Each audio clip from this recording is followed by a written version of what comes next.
Magandang umaga, ngayon po ay araw ng Huwebes, July 25, 2024. Update po muli tayo sa lagay ng panahon.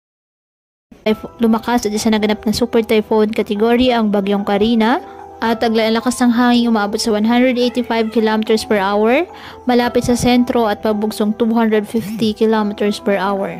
Halos wala naman itong direkta ng epekto sa bansa.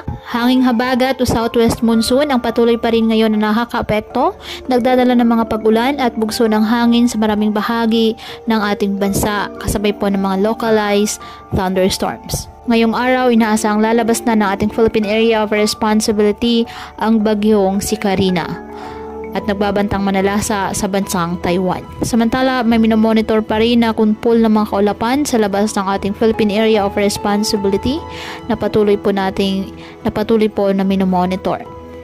Ngayong araw, asahan pa rin ang mga pag-ulan sa halos buong bansa na dulot po ng hanging habagat na pinalakas ng bagyong Karina at mga localized thunderstorms.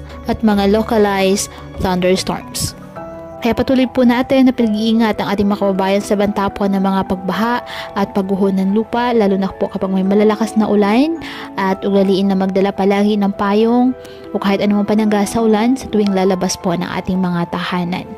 At yan po muna ang update sa lagay ng panahon ngayong araw. Muli patuloy po tayo na mag-ingat at palaging tandaan, God loves you. Stay safe and God bless.